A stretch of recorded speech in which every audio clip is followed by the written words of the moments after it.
여러분들 우리 할렐루야 샬롬하고 인사하는 시간 같습니다. 자, 입길에 한번 눈 맞추고 축복하는 시간 같습니다. 할렐루야 샬롬합니다. 할렐루야 샬롬 샬롬 샬롬 샬롬 샬롬 샬롬 샬롬. 하나님 사랑합니다. 여러분 주 안에서 사랑합니다. 예, 오늘 제목이 아는 믿음, 행하는 믿음. 우리가 복음을 알고만 넘어가지 말자. 행하는 믿음이어야 된다. 행함이 있는 믿음이어야 된다라는 거죠.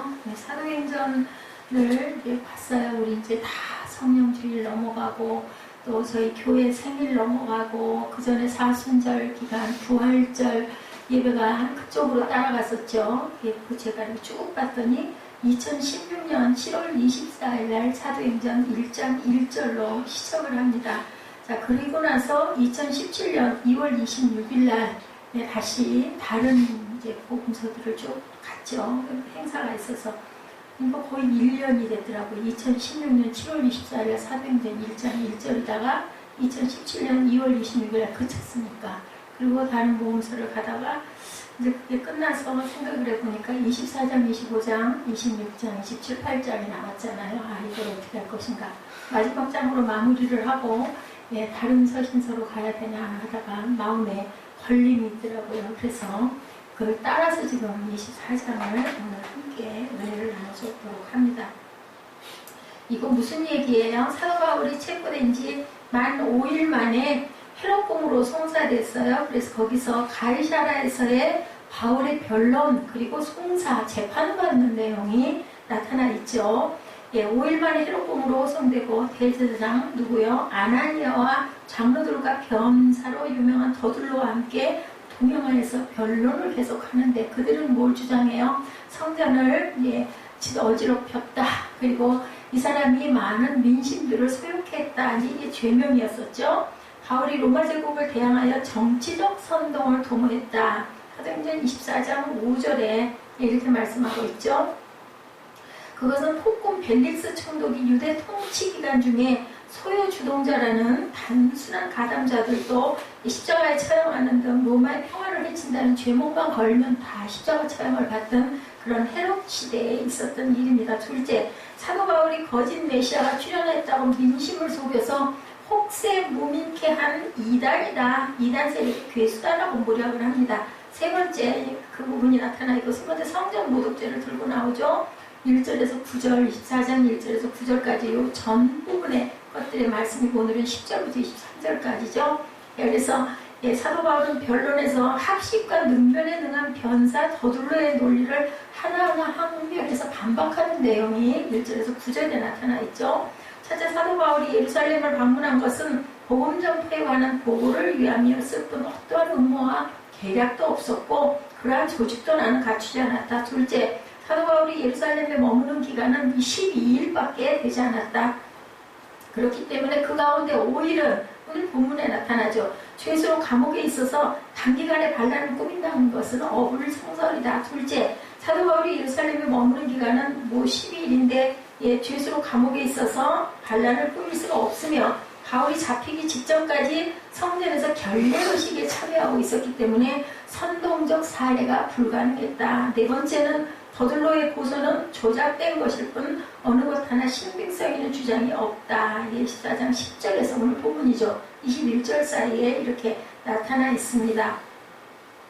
뇌물과 여색, 살인과 협박으로 유대를 통치하던 벨리스 총독이에요. 추후 예수님 모신 후에 52년에서 58년 동안 그 사람은 사도 바울의 변호에 동조했다라고 나타나 있습니다. 유대인들의 환심을 사기 위한 정치적 선택으로 사도 바울을 또다시 구금하죠. 사도 바울의 2년여에 걸친 구금 생활은 비교적 자유롭게 그렇게 나타났었는데 여기 그 뒷부분에 또 재판이 또 일어나는 부분들이 쭉 이 복음서 24장과 25장, 26장에 이어져 나옵니다. 유대인의 고소에 의해서 가이사라로 끌려간 사도 바울이 총독 벨리스에게 재판을 받는 모습이죠. 오는 모습이. 바울을 법정에 세운 대제사장 아나니아가 얘기하고 있죠. 이 자는 10절부터 시작되죠.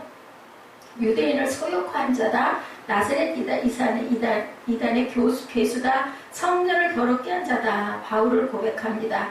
5절에 우리가 보니 이 사람은 전염병 같은 자라 천하에 흩어진 유대인들 다 소유하게 하는 자요 나사렛 이단의 두목이다. 6절에 보니까 그가 또 성전을 더럽게 하려 함으로 우리가 잡았사오니 이렇게 계속 고소하는 내용이죠. 그래서 본문 말씀은 대제사장 아나니아의 고소에 대한 바울의 변명입니다. 첫째, 자신을 가리켜 유대인을 소유케 하였다라는 고소에 대해서 제가 예루살렘에 올라온 지 열이틀밖에 안 됐습니다. 열이틀 동안 제가 무슨 일을 하였겠습니까? 제1일에 예루살렘에 도착하였고 제2일에는 야고보 사도를 만나 예루살렘 교회를 위하여 아시아 유럽의 성도들의 구제 헌금을 전달하였고 3일에는 서원을 시작하였고 제4일에는 서원을 마치고 체포되었고 8일에는 공회 앞에 서고 9일에는 천부장의 주의 아래 병사들에 의하여 가이사라로 압송되어 왔고 제11일에는 가이사라의 감옥에서 지내기 시작하였고 제13일에는 오늘 총독과 앞에서 지금 재판을 받고 있습니다. 제가 뭘 했겠습니까? 이 얘기죠. 그러면서 헤아려달라 내가 유대인들을 크게 소유하였다는 것은 모함입니다. 이 얘기입니다. 둘째, 성전을 더럽혔다는 고발에 대해서도 저는 여러 해 만에 대민족 이스라엘을 구제할 아시아 유럽 교회의 성도들의 헌금을 가지고 올라왔습니다. 구제 헌금을 전달하고 성전에서 결례 예식을 행했습니다. 다른 모임을 갖지도 않았고 소동을 일으키지도 않았습니다. 저를 고소하는 사람들도 내가 성전에 가만히 있는 것을 다 보았습니다. 결코 저는 성전 더럽힌 사람이 아닙니다. 세 번째, 이단의 괴수라는 비난에 대해서도 이단이 괴수라니요 나는 나를 고발하는 대제사장과 똑같이 조상의 하나님 아브라함의 하나님 이삭의 하나님 야곱의 하나님을 나는 섬기는 사람입니다. 나는 나를 고발하는 대제사장과 똑같이 율법과 선지자의 글을 다 믿습니다. 이렇게 얘기하죠. 율법과 선지자들의 글이라는 것은 하나님의 약속이 기록되어 있고 모든 민족들은 약속에 대한 소망을 가지고 있는데 또한 의인과 악인의 부활에 대한 믿음을 가지고 있다. 나는 나를 고발하는 사람들과 같이 하나님의 구원 약속에 대한 소망과 부활에 대한 믿음을 가지고 있습니다. 바울이 율법과 선지자의 글에 대해서 이렇게 말하는 것은 이제 구약 성경에 대한 이야기를 하는 거죠. 예수께서도 하나님을 사랑하라 이웃을 내 몸과 같이 사랑하라 이 두 계명은 율법과 선지자의 강령이니라 이렇게 말씀합니다. 누가복음 24장 44절이죠. 너에게 말한 바 곧 모세의 율법과 선지자의 글과 시편의 날을 가리켜 기록된 모든 것이 이루어지리라 이렇게 말씀하고 있습니다. 예수님 때 사도 바울이 복음을 전파할 때 신약성경은 없었고 구약만 있었어요. 우리는 정말 좋은 시대에 있기 때문에 신구약을 맞춰가면서 이게 이래서 이런 얘기가 이렇게 이루어졌구나를 아는데 그 시대의 사람들은 신약이 없기 때문에 모릅니다. 그래서 구약 하나만 가지고 있기 때문에 신약이 일어나는 일들은 알 수가 없어요. 이제 나중에 모아가지고 이 신약성경이 바울이 전한 복음들이 신약성경이 13권이나 쓰여지는 그런 역사가 있고 그리고 그죠? 그 마테마가 누가 복음 그리고 요한복음 이렇게 정관복음들이 나타나고 있죠. 사도 바울이 율법과 선지자들의 글에 기록된 것을 다 믿는다고 말한 것은 나는 성경은 하나님의 말씀이며 하나님의 말씀을 믿습니다라는 그 얘기라는 것. 오늘 우리는 본문의 말씀을 통해서 사도 바울을 고소하는 유대인들이나 고소를 당하는 바울이나 같은 여의 하나님을 믿고 있는 사람들이에요. 율법과 선지자 하나님의 말씀, 성경을 다 똑같이 믿는 사람들인데 어떤 사람은 뭐예요? 고소를 하고 어떤 사람은 고소를 당하는 기가 막힌 상황이 오늘입니다. 성경을 통해서 하신 하나님의 약속을 기다리며 소망 가운데 살고 있고 부활도 믿고 부활의 소망을 가지고 살고 있는 똑같은 하나님의 자녀들인 거죠. 같은 하나님을 믿으면서 같은 성경책을 보면서 그리고 같은 약속을 기다리면서 같은 소망을 가지고 있으면서 한편에서는 죽여야 한다, 살려둘 수가 없다, 이단이다. 한편에서는 나는 그렇지가 않다라는 이러한 하나의 그죠 재판 속에 있다라는 거죠. 구원은 뭘로 받아요, 여러분들? 믿음으로 구원을 받죠. 에베소서 2장 8절에 너희는 그 은혜에 의하여 믿음으로 말미암아 구원을 받았나니 이렇게 증거되어 있습니다. 데살로니가 후서 2장 13절에도 우리가 너희에 관하여 하나님께 감사할 것은 진리를 믿음으로 구원을 받게 하십니다. 진리를 믿음으로 인해서 우리는 구원을 받는다. 믿음입니다. 히브리서 10장 39절에도 우리는 영혼을 구원함에 이르는 믿음을 가진 자니라. 믿음이 없으면 구원을 받을 수가 없죠. 믿음으로 구원받죠. 믿음으로 우리의 죄가 사함을 받습니다. 믿음으로 또한 의롭게 됩니다. 믿음으로 하나님의 자녀가 됩니다. 믿음으로 하나님의 나라에 들어가 주님과 함께 영원히 살게 된다라고 성경에는 이렇게 증거를 하고 있어요. 마가복음 1장 15절에도 예수께서 하나님의 나라가 가까이 왔으니 회개하고 복음을 믿으라 이렇게 말씀하고 있어요. 여러분들 성경을 읽으시면 왜 자꾸 읽어요? 우리 3부 찬양 예배 때 뭐 하는 게 없죠. 찬양 한 30분 하고 나머지 30분은 성경 쭉 읽습니다. 어떨 때는 5장, 어떨 때는 6장까지 읽으면 여러분들 어떠세요? 가끔은 아이고 힘들어 생각나죠. 근데 그 모든 게 내 고백의 기도라고 한번 생각을 해보세요. 성경 솔직히 말해서 우리 그냥 개인적으로 오늘 성경 좀 읽어야지 하실 때가 아마 없으실 거예요. 바쁘기 때문에 다들.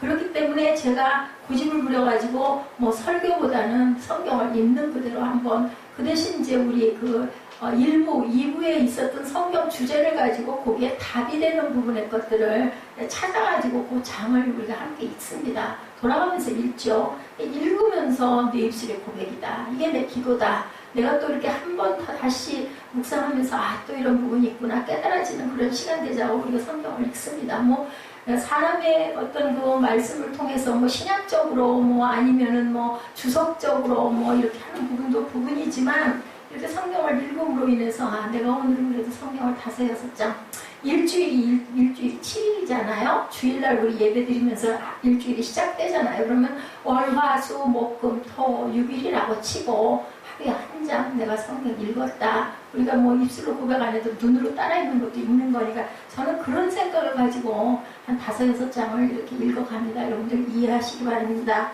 믿음으로 구원을 받죠. 그러나 복음을 믿어야 구원을 받지 딴 걸 믿어가지고 구원받지 못한다는 거죠. 복음을 믿지 않고 다른 복음을 믿는다든지 복음이 아닌 것을 믿는 것은 구원받지 못한다.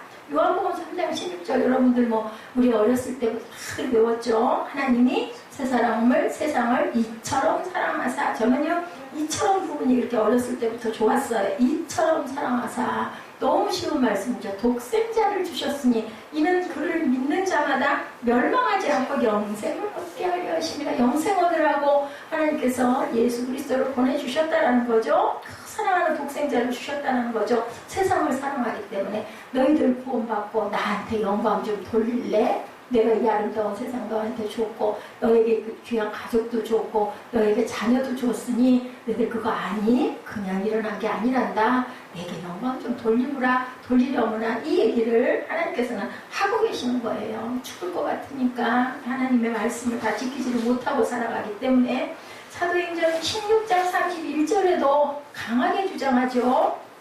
우리 한번 찾아서 함께 읽어볼까요? 사도행전 16장 31절입니다. 우리 강하게 찾아서 쉬운 말씀입니다. 여러분들 다 외우실 수 있는 말씀이죠. 찾으시면 함께 우리 고백합니다. 주 예수를 믿으라. 그리하면 너와 내 집이 구원을 받으리라. 이렇게 되어 있어요.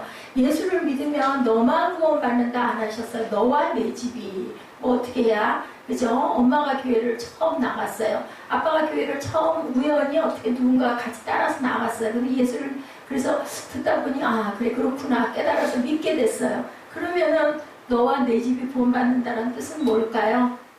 그만큼 전도해야 되겠죠. 아내가 먼저 남편이 먼저 교회 나가가지고 두 부부가 똑같이 나가는 일보다는 한쪽이 믿는 경우가 많아요. 그죠? 그랬을 때 나머지 가족들은 자연히 그 영향을 받아서 예수를 믿게 되기 때문에 너와 내 집이 구원을 받는다고 이렇게 말씀합니다.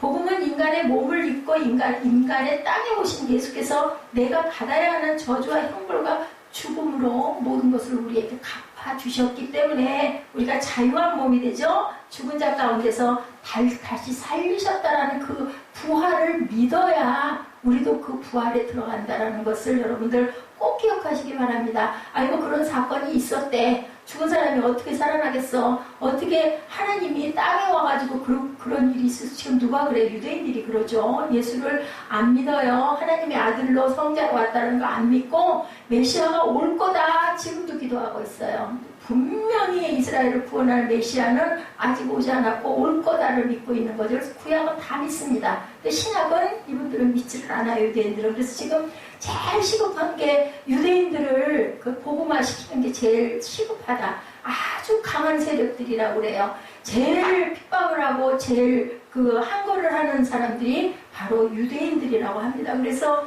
전도하고 그 사역을 하는 사역자 그 선교사님들이 제일 어려운 사람들이 바로 유대인들이다. 지금 여기도 바울하고 유대인들하고의 싸움이에요. 바울이라고 하나님을 안 믿겠어요. 그들이라고 하나님, 이 말씀이 그 말씀이에요. 하나는 갖다 처형하고 십자가에 못 박아 죽여야 된다. 한쪽에서 저는 그런 일이 없습니다. 당신들이 믿는 복음을 나도 똑같이 믿습니다. 이렇게 얘기를 하는 거죠.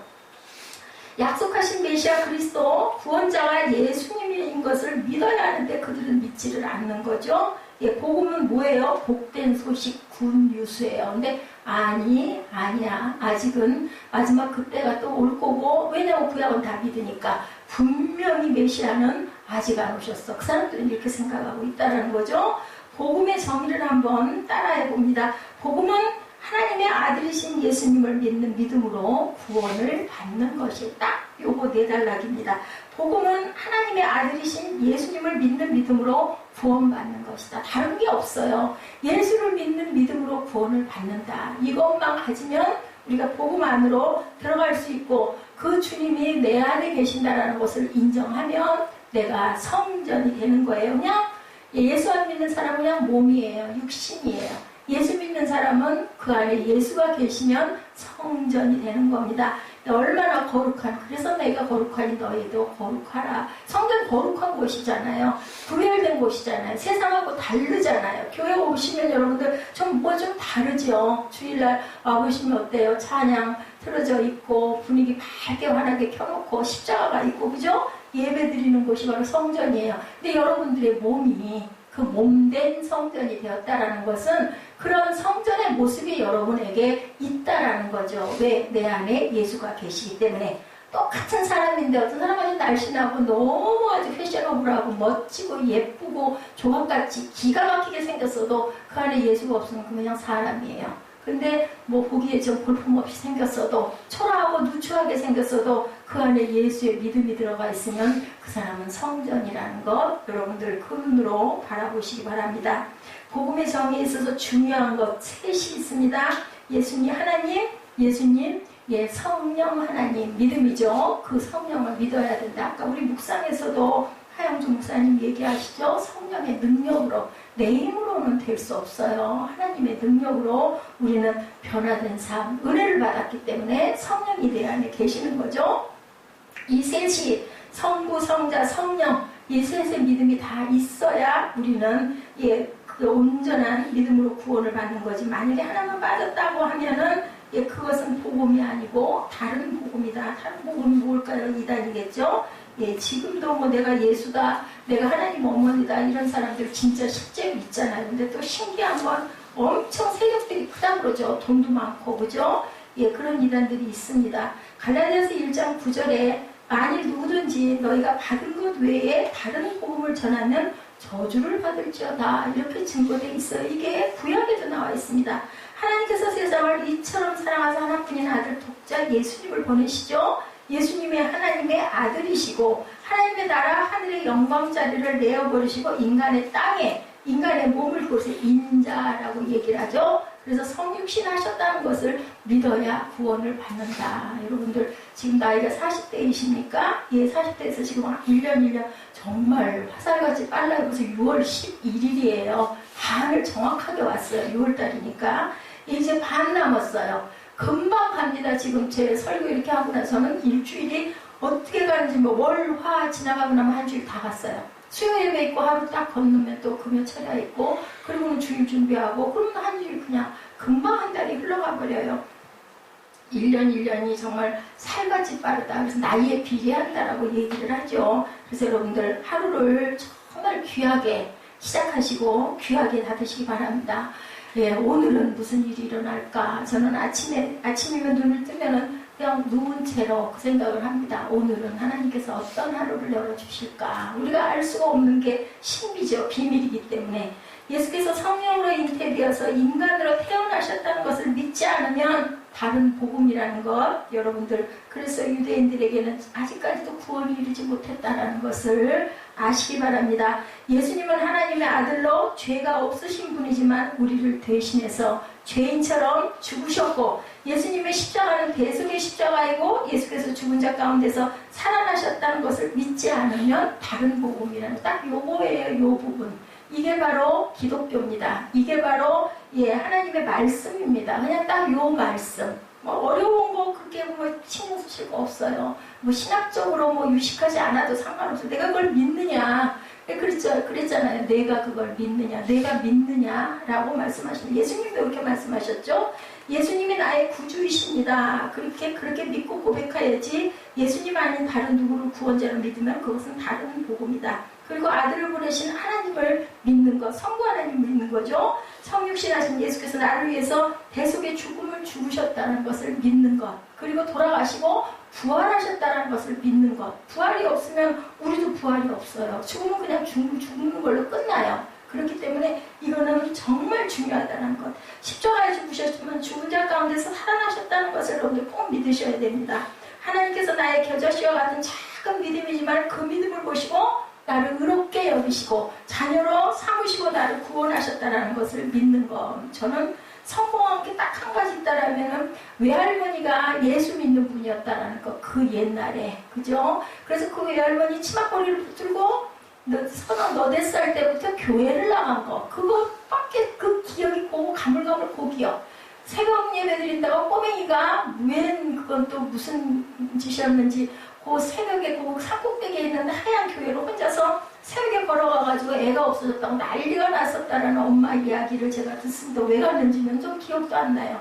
그렇게 해서 교회에 무릎을 고 가운데 그렇게 꿇고 오두만이 앉아 있었던 거, 그게 아마 하나님께서 그 모습을 보시지 않았을까. 아니었으면 저는 정말 구제가 불능한 사람이었는데 하나님이 그때 그 모습을 보신 거죠. 그러시고 그 어렵고 힘든 모든 상황들, 정말 아슬아슬한 위험천만, 보통 그냥 있는 우리 그 세빈님한테 아까 그 말씀 같지는 않았죠? 절대로 하나님께서 내게 가족을 주신 것도, 형제자매를 주신 것도, 부부를 주신 것도 그냥 우연히 일어나는 일은 세상에 아무것도 없습니다. 분명히 하나님의 인도하심과 뜻이 있으셨는데 중요한 건 우리가 그 뜻을 잘 모르는 게 문제인 거죠. 그리고 그건 반드시 이루어집니다. 언제일지 그때를 모르지만 여러분들 세월이 한 10년쯤 지나고 나서 이렇게 생각해 보세요. 아, 이 자취를 따라서 내가 여기까지 이렇게 왔구나. 그 위험한 순간도 이렇게 극복했구나. 분명히 느끼실 때가 있으면 저는 그게 엄청 많이 느껴지거든요. 성공한 거 하나 딱 그거예요. 꼬마 때 외할머니가 예수 믿으셔서 엄마가 아니라 외할머니 따라서 교회 나갔던 거. 저희 어머니는 믿다 안 믿다 그랬어요. 그래도 마지막에 붙들었던 그 하나님의 자녀는 꼭 붙들고 가시는 것 같아요. 마지막 3년 동안 열심히 예수 믿고 내 영혼이 은총이고 495장이죠. 그 찬양을 기억이 날 때마다 저희 어머니는 뇌사 상태셨기 때문에 기억이 날 때, 정신이 들 때마다 그 찬양 하시다가 그렇게 돌아가셨죠. 믿음으로 구원을 받지만 복음을 믿어야 구원받는다는 거 여러분들 꼭 기억하시기 바랍니다. 성경을 믿습니다. 성경 안에 있는 말씀을 믿어야 되는 것은 그 약속을 우리가 믿고 가야 된다. 사도 바울은 복음을 믿기 때문에 구원을 받지만 대제사장 아나니아는 어때요? 하나님을 믿었어요. 대제사장이잖아요. 오죽하면. 그런데 그는 하나님의 약속을 믿지 않았고 다른 복음을 믿기 때문에 구원을 받지 못했다. 저건 이단이다.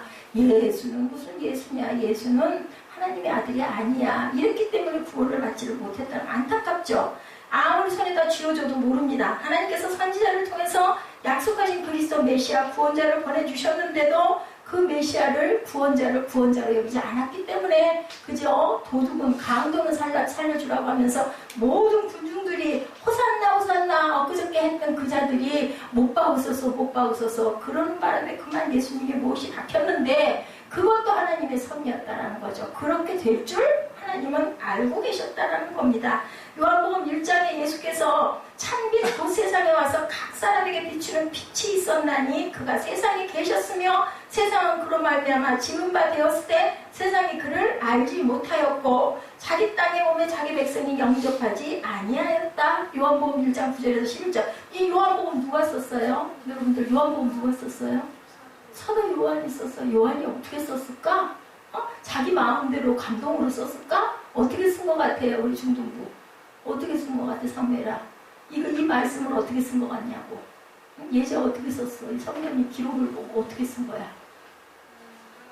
하나님이 영감을 주신 거야. 이렇게 주셔서 그대로 받아서 쓴 거야. 요한계시록도 마찬가지고 요한복음도 사도행전은 사도들의 그 기록을 지금 보면 사도행전도 쭉 있었던 일을 어떻게 보면은 하나의 역사일 수도 있는 부분들의 것들을 다 모아가지고 집대성에서 뺄 건 빼고 중요한 것들만 묶어가지고 성경 외에 그 정경들이 엄청나게 많아요. 그 부분에서 66권을 모았다라는 거죠. 구약과 신약을. 자, 예수께서 하나님의 아들이시고 그리스도 메시아 구원자로 오셨지만 알지 못하고 오히려 십자가에 못 박아 죽인 안타까운 사건. 우리는 과연 그럴 때가 없는가? 여러분들 오늘 말씀 속에서 그죠? 사도행전의 역사가 몇 년도에 무슨 총독 앞에 가가지고 무슨 재판을 받았고 어떻게 했고 이런 거는 모르시더라도 그러면 우리는 그런 다른 복음을 행하고 있지는 않은가를 생각해야 된다는 거죠. 유대인들은 2000년이 지난 지금까지도 예수께서 세상 죄를 지고 가는 하나님의 어린 양 유월절 양으로 오셨고 자신의 몸으로 하나님께 단번에 제사를 드렸는데 이를 알지 못하고 유월절이면 양을 잡아서 지금도 제사를 지내고 있다라는 거죠. 신약의 것을 믿지 않기 때문에 유대인들은 하나님을 믿고 성경을 믿고 하나님의 약속을 믿고 부활을 믿지만 복음은 절대로 믿지를 않습니다. 구약을 믿으니까 예수님을 믿지 않아요. 그건 사람이라고 그냥 성자다 이렇게 생각을 하는 거죠. 예수님이 그리스도인 것을 안 믿고 예수님이 대속의 죽음을 죽으신 것도 믿지 않습니다. 예수님이 죽은 자 가운데서 다시 살아나셔서 부활의 첫 열매가 됐다는 것도 믿지 않습니다. 이게 바로 유대인과 크리스찬과의 다른 점이다. 그래서 지금 가장 전도하기가 힘든 사람들이 바로 그 유대인들이 너무 잘하는 거죠. 너무 잘해. 그 사람들은 성경을 줄줄 꿰잖아요. 모세오경을 그냥 깐나니 때부터 그냥 돌만 지나면 밥상머리에다가 우리 배웠죠? 손목에다가 레위기에서도 손목에다가 써서 그냥 거기다 꿀을 발라가지고 애가 그거 먹고 싶어서 핥으면서 외우게 만들어서 시편도 줄줄 외고 모세오경도 줄줄 외고 그래서 이렇게 석학들이 많이 나오고 그죠? 그래서 노벨 문학상 받고 노벨 무슨 과학상 받고 이런 사람들이 전부 다 유대인들이 그렇게 많다고 그러죠. 예. 오노다 히로소이 얘기 지난번에 제가 한번 말씀드렸었는데 일본군 정보장교로 필리핀 루방성에 주둔을 했던 사람입니다. 1945년에 지금 2017년이죠. 그러면 몇 년 전인가요? 60, 70년 전이죠. 1945년 2월 연합군이 루방성을 점령하면서 대부분의 일본군은 포로로 잡혀가거나 전사했는데 오노다 소이가 몇 명이 정글 깊숙이 숨어 들어갔어요. 오노다 소이는 처음에 3명의 동료와 함께 산에서 살았다고 합니다. 그 중에 한 명은 필리핀 정부군에게 항복을 하고 나머지 2명은 1954년과 72년에 지방 순찰대와 교전 중에 총에 맞아서 사망을 합니다. 얼마 되지 않았어요. 오노다 소이는 2차 대전이 끝났다는 사실을 그 사람은 인정하지를 않고 깊은 숲속에서 29년 동안이나 투항을 거부하며 정글에서 홀로 지냈다고 합니다. 2차 세계대전 중 연합군이 살포한 선전물과 2차 대전이 끝난 뒤에 필리핀 정부군이 뿌린 전쟁은 끝났으니 항복하라는 내용의 선전물을 봤다고 그래요. 그런데도 자신들을 기만하는 계략이다. 나를 속여먹으려고, 나를 잡아가려고 이런 것들을 뿌린 거지. 삐라라고 그러죠, 옛날에. 그렇게 하고는 절대로 믿지 않았다고 합니다. 결국 1960년에, 15년 후죠. 1960년에 일본 정부는 오노다가 사망한 것으로 공식적으로 판정을 했다고 그래요. 그런데 이 부분을 연구하고 있던 스즈키 노리오라는 교수가 필리핀의 정글에서 행방불명된 오노다 소이의 이야기를 호기심을 가지고 직접 찾아 나서기 시작을 했다고 그러죠. 1974년 루방섬을 방문한 스즈키는 결국 오노다를 찾는데 성공을 합니다. 살아있었어요? 안 죽었어요? 60년에 이 사람 분명히 죽었어 했는데 찾아 나서서 찾습니다. 스즈키는 일본이 패망하면서 2차 대전이 끝났으니 항복하라고 오노다를 설득했으나 오노다는 이 사실을 그때도 인정하지를 않았다고 합니다. 74년에. 결국 오랜 설득 끝에 정글에서 그가 나오긴 나왔다고 그래요. 어느 날은 일본이 패망하였다는 사실이 큰 충격이었다고 합니다. 도대체 몇 년 동안을, 그죠? 29년 동안을. 어느 날가 22살에 전쟁에 참전했다고 그래요. 29년이 지난 52세에 필리핀의 정글에서 나오게 되었는데 일본군 복장을 그대로 갖추고 있었고 사격이 가능한 소총과 500여 발의 탄원, 대여섯 개의 수류탄을 가지고 있었다고 그래요.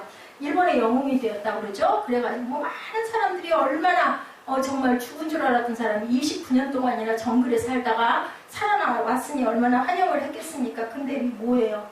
그러면 뭐예요? 29년이라는 세월을 그렇게 갇혀가지고 그렇게 그 삶이 어땠겠습니까? 전쟁이 끝난 것을 모른 채 혼자 전쟁을 하면서 살았던 거. 잃어버린 30년. 그죠? 그 이야기 우리를 굉장히 답답하고 슬프게 하는데 이 유대인들이 지금 그렇다는 거예요. 예수가 오셨고 예수가 우리를 위해 십자가에 못 박혀 돌아가셨고 그리고 부활하셨다는 걸 그들은 절대로 압니다. 오늘날 이 소룡이나 그 사람들이나 다를 바가 없는 거죠. 어느 날은 전쟁이 끝났을 때 밀림에서 나와 전쟁의 폐허를 위해서 다시 일어나는 조국 일본을 위해서 재건의 일꾼이 되어야 했는데 그걸 못한 거예요. 일본이 다시 경제 붐을 일으켰는데 풍요함을 누리고 살 수 있는 기회를 놓쳤다라는 거예요. 여러분들 이 얘기 안타깝지 않습니까? 저는 굉장히 안타까워요. 우리들 왜 아차 그거를 몰랐어 어머나 실수네 이러면 얼마나 안타까워요. 우리 일상생활에 조그만 거 하나라도 그죠? 넘어갔을 때 근데 이 사람은 정말 자기 인생 30년을 이런 식으로 허비를 했다는 거죠. 일본이 다시 경제 붐을 일으켰는데 풍요함을 절대로 누리지를 못하는 오노다. 대제사장 아나니아와 유대인들이 오노다 소유와 같다. 그리고 지금 유대인들 그리고 또 설령 지금 믿지 않고 있는 예수 안 믿는 사람들이 이런 안타까움이다. 오노다는 30년이지만 지금도 예수 믿지 않는 사람들은 영혼의 그 영생의 그 반열에 들어갈 수가 없다는 게 얼마나 안타깝습니까? 하나님께서 약속하신 메시아를 보내주셨는데도 아직도 오지 않았다고 기다리고 있다는 거죠. 그들은 하나님께서는 예수님을 뭐라고 그러세요? 길이요 진리요 생명이 되게 하셨는데 생명의 길을 걷지 않고 참 진리를 외면한 채 엉뚱한 곳에서 진리를 찾고 있어요. 생명을 얻지 못하고 있다는 거죠. 여러분들 구원은 믿음으로 받습니다. 무엇을 믿음으로? 하나님의 말씀을 믿음으로 구원받는다는 거. 그래서 우리는 말씀을 들고 헌금 봉투에 여러분들 성경 구절 왜 쓰세요? 그죠? 그 고백이에요. 고백. 뭐 내가 내 말로 쓰는 것보다는 오히려 확실하니까 확실하게 그냥 도장을 찍는 거죠. 무슨 도장? 말씀의 도장을 찍는 거예요. 그래서 제가 구태의연하게 여러 마디로 기도하는 것보다는 제가 성경 다 못 외워요. 그렇기 때문에 틀릴까봐 더군다나. 그래서 그대로 읽어드리고 마음으로 축복을 합니다. 여러분들 못 외운다고 눈 감고 기도 그런 거 없어요. 눈 뜨고 기도하셔도 돼요. 성경을 읽으시기 바랍니다. 예수 그리스도를 믿는 믿음, 복음을 믿는 믿음으로 구원받는다는 것. 유대인들처럼 하나님도 믿고 성경도 믿고 약속도 믿고 부활의 소망도 가지고 있지만 예수를 믿지 않는 것은 이단이고 구원이 없다라는 것. 뒷마당에서 단을 쌓고 정한수도 놓고 제가 그 표현 늘 하죠. 왜냐하면 그냥 하나님께 기도하는 건데 모르는 게 너무 저는 안타깝기 때문에 정말 그런 얘기 많고 영화도 많죠. 소복단장하고 머리 깨끗이 정한수 떠놓고 목욕 게재하고 그리고 뭐 어때요? 내 아들을 위해서 아니면 내 그 어떤 문제를 위해서 비나이다고 그거 빌잖아요. 이게 바로 하나님께 향하면 얼마나 귀한 기도일 수 있을 텐데 모르는 거죠. 모르는 게 정말 안타까운 거죠. 어머니의 모습, 그게 바로 신앙이지만 정월 초하는 날 동해바다에서 새해 처음 떠오르는 해 바라보면서 연인들끼리 가족들끼리 갔다가 첫 번째 떠오르는 해가 불끈 떠오르는 순간 기다렸다가 막 사진들 찍고 그거 보고 소원 빌고 하잖아요. 그것도 얼마나 정성스러워요. 우리 그냥 기도할 때 기도하는 모습보다 훨씬 더 준비가 대단하고 그리고 아주 열정적이고 아주 그저 준비를 잘한 모습이지만 그거는 온전한 기도는 아니라는 거죠. 누구께 기도해야 된다? 하나님께 우리가 온전한 모습으로 기도를 했을 때 하나님께서 그 음성을 들으신다라는 것. 이런 차이가 있다라는 것. 우리의 믿음과 경건은 온 우주 만물을 창조하신 하나님을 향한 경건이어야 된다. 내가 거룩하니까 너도 거룩하고 내 말이 네 안에 거하고 내가 네 안에 있으면 너는 나랑 하나야. 합했어. 연합이야. 그렇기 때문에 너는 귀한 내 성전이야. 그러니까 네 몸을 잘 보호해라. 우리 몸을 누구에게 맡겨요? 하나님께 맡기는 거죠. 그런데 우리가 맡기되 우리 성전을 거룩하게 잘 돌볼 줄도 또 알아야 합니다. 저처럼 너무 젊은 날 너무 지나치게 그죠? 운동 많이 하고 이렇게 해가지고 이렇게 만든 거 이것도 하나님께 엄청난 불충이에요. 잘못한 거예요.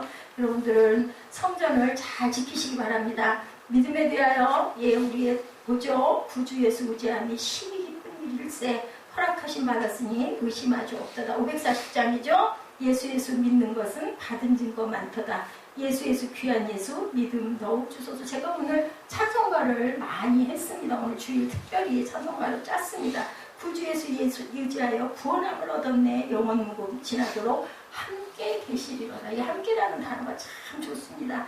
믿음에 대해서 보면 22절에 벨릭스가 이도에 관한 것을 자세히 아는 고로 이렇게 기록되어 있어요. 재판장인 벨릭스 총독이 하나님도 알고 선지자의 글도 알고 예수도 알고 복음도 알고 부활도 알고 있었다는 거예요. 이 사람이 알았다는 거예요. 그러나 아는 것으로는 절대로 구원을 받지 못한다. 아는 믿음은 믿음이 아니고 머릿속에 맴돌고 있는 것은 믿음이 아니고 행함이 없으면 죽은 믿음이다. 야고보 사도가 항상 그 부분 얘기하죠. 캐나다와 미국의 국경에 여러분들 잘 아시죠? 세계에서 가장 아름다운 폭포 나이아가라 폭포가 있습니다. 폭포가 크고 물이 많이 떨어져서 천둥 소리가 나고 물보라가 구름처럼 일어나는 아주 장관을 이루고 있다고 그러죠. 한 고개사가 폭포의 이쪽에서 폭포의 저쪽으로 외줄을 건너가죠. 긴 향대를 손에 들고 외줄 위를 걸어서 폭포 이쪽에서 저쪽에서 이쪽으로 왔다 갔다 합니다. 밑에서 바라보고 있는 사람들은 막 가슴을 조이면서 그 눈에 보이지도 않은 것 같은 가느다란 줄위를 걸어가니까 막 박수들을 치고요. 아래에서 보고 막 환호를 하죠. 이 고개사가 다른 다시 외줄을 타고 건너가려 할 때 많은 사람들이 모여서는 거죠. 건너가기 전에 모인 사람을 향해서 말합니다. 여러분, 제가 외줄을 타고 폭포를 건너가려고 합니다. 제가 잘 건너갈까요? 그러니까 잘 건너간다. 믿는다. 우리는 당신 믿는다 얘기합니다. 당신은 그러한 실력이 있다. 우리가 믿는다. 다시 말합니다. 그럼 여러분 중에 한 명이 저에게 업히십시오. 제가 업고 건너보겠습니다. 누가 지원해 나갈까요? 조용해집니다. 그리고 사람 사이가 무슨 금슬금슬 눈들을 안 맞추려고 가리죠. 아무도 안 나서요. 믿기는 믿는데 그러다 실수해서 떨어지고 죽잖아요. 성질이 안 떨어지고 떨어지는데. 나서는 사람이 없죠. 이 고개사는 한 어린 아이를 업고 나옵니다. 아이를 등에 업고 외줄 위를 걸어서 폭포를 건너가려 하는데 아이는 싫다고 소리 지르거나 무섭다고 떨지 않습니다. 이 아이는 고개사의 아들입니다. 여러분들 누구를 믿어요? 아빠를 믿는 거죠. 이 믿음. 내가 어떤 것을 하더라도 베드로가 그랬죠? 무리 오늘 그 일부 동영상에서 봤죠? 무리를 걷다가 그냥 풍랑이 무서운 거죠. 이 무서워하고 두려워하는 마음이 바로 사탄이라는 거 여러분들 아시기 바래요. 아니 우리의 아주 전능하신 하나님이 나를 붙들고 있고 저와 여러분을 붙들고 있는데 뭘 두려워하고 겁냅니까? 우리는 그 내 자리에서 내가 할 수 있는 최선만 다하면 돼요. 왜냐면 아시잖아요. 하나님이 이한나가 별거겠어요. 지가 해봤자 얼마나 하겠어요. 그거를 모르느냐는 거죠. 깃쓸 필요 없는 거죠. 아까 그 유명한 그 탤런트죠. 그죠? 하나님은 정말 자기가 그 경험한 하나님은 자유다. 근데 자유가 어떤 틀 안에서 그걸 내가 누려볼 거야. 담배도 펴보고 술도 먹어보고 마약도 해보고 이거는 진정한 자유가 아니라는 거죠. 근데 정말 하나님이 내 마음에 그 마음을 주셨을 때 그렇게 했다고 그러죠? 이거 내가 왜 해? 이거 필요 있는 거야? 이거 필요 없네? 안 했다는 거죠. 먹고 싶어 죽겠어. 그럼 먹었다는 거죠. 그러다 보니까, 반복하다 보니까, 이거 먹을 필요 있니? 술을 먹을 필요가 있니? 아니, 별 필요 없는데, 이미 그 고백을 통해서 주님께서 그 안에서 역사하신 거예요. 이게 바로 믿음입니다. 억지로는 안 돼요. 원수 사랑하라고 그러죠? 우리 원수 사랑할 수 있어요? 사랑 못해요. 그런데 그럴 때는 우리는 어떻게 기도해야 될까? 사랑하시는데 그럼 순종해야 될 거 아니야? 어떻게 해야 될까요? 하나님 사랑할 수 있는 마음 주옵소서. 저는 못하겠습니다. 이럴 때 어느 순간 기도할 때 어느 순간 마음이 아주 간단하게 가볍게 옵니다. 그 마음이. 저는 그랬어요. 그렇게 길게 기도해서도 아니고요. 어느 순간 정말 눈물이 팍 터지면서 저는 그냥 한번 하나님 하고 그냥 하고 나면 그 다음에 그 마음이 확 들어와버려요. 물론 또 그 이후에 언젠가 또 반복적일 때가 있죠. 당연히 많이 있습니다. 그렇지만 그걸로 인해서 저는 마음이 너무나 자유해지는 거예요. 뻥 뚫려버린 것 같은 느낌이 와요. 변한 건 아무것도 없어요. 근데 그냥 마음 뻥 뚫려버린. 이게 바로 성령의 능력이라는 것 여러분들 아시기 바랍니다. 예, 방주 어땠어요? 노아의 방주 얘기만 하나 하고 끝내겠습니다. 히브리서 11장 7절에 믿음으로 노아는 아직 보이지 않는 일에 경고하심을 받아 경외함으로 방주를 준비하여 그 집을 구원하였으니 이로 말미암아 세상을 정죄하고 믿음을 따르는 이에 의의 상속자가 되었느니라. 히브리서 11장 7절이죠. 방주에는 노아의 8 식구가 들어가야 하고 모든 짐승이 암수 한 쌍씩 들어가야 하고 노아의 식구가 모든 짐승이 먹을 양식이 들어가야 됐어요. 하나님께서 방주의 설계도를 직접 주셨다고 그러죠. 길이는 300규빗, 너비는 50규빗, 높이는 30규빗으로 지어라 라고 성경에 보면 그 구절이 나와 있어요. 정확하게. 방주는 길이가 137m로 축구장보다 더 큰 배였다고 합니다. 여러분 축구장 아시죠? 배강 그 축구장의 규모 아시죠? 방주의 비율은 30대 5대 3이래요. 미국 선국협회에서 지구상에 있는 여러 가지 배들을 대표할 12척의 배를 가지고 안전성을 실험했는데 가장 뛰어난 안전성을 가진 배는 노아의 방주로 판명이 되었다고 합니다. 벌써 몇 년 전이에요. 수천 년 전에 하나님께서 영광으로 주셨던 그 길이와 높이와 넓이와 그 길이가 기가 막힌 과학적인 그런 노아의 방주 발견됐잖아요. 예, 그 옛날에 발견되지 않았던 게 과학이 발달되면서 이제는 성경에 있는 내용들이 증명이 돼가고 있죠. 오히려 하나님께서 주신 설계도이기 때문에 제일 완전한 배의 모형이었다. 노아는 이 큰 배를 몇 년 동안? 120년 동안이나 만들었어요. 예전에 나무 찍는 도끼가 제대로 있었겠습니까? 무슨 도구들이 있었겠습니까? 거의 수공업으로 만들었겠죠. 그리고 그 시대에는 비가 없었어요. 그런데 물이 들어쳐가지고 하늘에서 하늘이 뚫려가지고 물이 쏟아지리라는 걸 누가 믿었겠냐고요. 시간이 날 때마다 노아는 그 산꼭대기에서만 나라라 산 꼭대기 거기서 만들었다는 거잖아요. 시간 날 때마다 당신들 이 배에 타야 된다라고 전도하러 다녔어요. 아무도 안 믿었어요. 콧방구를 꼈죠. 모두들. 결국은 29명 외에는 모두 다 죽을 수밖에. 기회를 엄청 주셨는데 믿을 수가 없는 거죠. 뭐 저나 여러분은 믿었겠습니까? 미친 거야. 뭐 비웃었겠죠. 아니 무슨 물바다가 된대. 말이나 돼? 소돔과 고모라 성 때는 어땠어요? 사위들이 콧방귀 끼고 안 따라갔어요. 결국은 다 죽죠. 자, 이 배를 만들었을 때 힘들었던 것은 사람들이 그 손가락질들이었을 거예요. 1, 2년도 아니고 12년도 아니고 120년 동안 사람들이 배를 사려다 만든다고 미친 사람이라고 손가락질을 했을 거예요. 그런데 노아의 8 식구는 그 힘든 작업, 사람들의 비난을 들었지만 끝까지 믿음을 지키죠. 120년 동안 끊임없이 쉼없이 묵묵히 배 만드는 일에 전념을 합니다. 방주가 완성됐을 때 노아의 나이 60세가 되었을 때 모든 동물을 암수 한 쌍씩 방주에 넣었을 때 방주의 방문은 60세가 아니라 600세입니다. 방주의 문을 닫았을 때 하늘에서 비가 내리기 시작했는데 주야 40일 동안 하늘이 뚫어져서 비가 쏟아진 거예요. 처음 있었던 비예요. 처음. 그 시대에는 비가 없었어요. 이게 중요합니다. 호로 호흡하는 모든 생명이 죽죠. 그러나 노아의 그 8 식구만 살아난 거예요. 하나님의 경고를 듣고 120년 동안이나 땀을 흘리며 수고했기 때문이다. 경고를 듣기만 했다면 어땠을까요? 예, 식구들 살아날 수 없어요. 다 죽어요. 멸망당했을 거예요. 하나님 말씀을 들었지만 힘들고 귀찮다고 맹놓고 앉아있고 뭐 그런 일이 있겠어? 우리 계시록 그렇죠. 무슨 그런 일이 있어. 뭐 하늘에서 무슨 불이 막 떨어지고 뭐 사람들이 하늘로 올라가고 말도 안 돼. 그것도 마찬가지인 거예요. 예, 구약 사람들이 신약의 것들을 예수를 믿지 않은 거랑 같은 맥락입니다. 노아의 식구도 홍수로 멸망을 받았을 거죠. 그죠? 그러나 노아는 하나님의 경고를 듣던 즉시 팔을 걷어붙이고 본격적으로 자기의 모든 혼신의 힘을 거기에 투자한 결과입니다. 사람들이 비난이 있었지만 절대로 신경 쓰지 않았죠. 예, 오직 하나님의 경고를 심판을 준비했을 뿐이다. 이는 믿음이 아니라 행동하는 믿음, 실천하는 믿음이 믿음의 역사를 이루고 구원을 이루었다는 것 여러분들 깊이 생각하시기 바랍니다. 우리가 모태에서 양수 가운데 탯줄을 통해서 영양을 섭취하고 배설행위까지를 다 해결하고 자라다가 결국은 우리가 하고 울고 나오지 않습니까? 그것은 인생의 시작입니다. 이 세상에 탄생하고 보면 전혀 새로운 세상이 7, 80년 동안 주어집니다. 그 승리한 자들이죠. 예, 정자와 난자 속에서 경쟁에서 이긴 그러한 아주 승리한 축하할 일이 그래서 해피버스데이를 하는 거예요. 죽음과 부활을 따로따로 끌어서 절대 설명할 수가 없다. 태어났으면 죽음이 있고 죽음 후에는 부활이 있다는 것을 절대로 여러분들 끊어서 생각하지 마시기 바랍니다.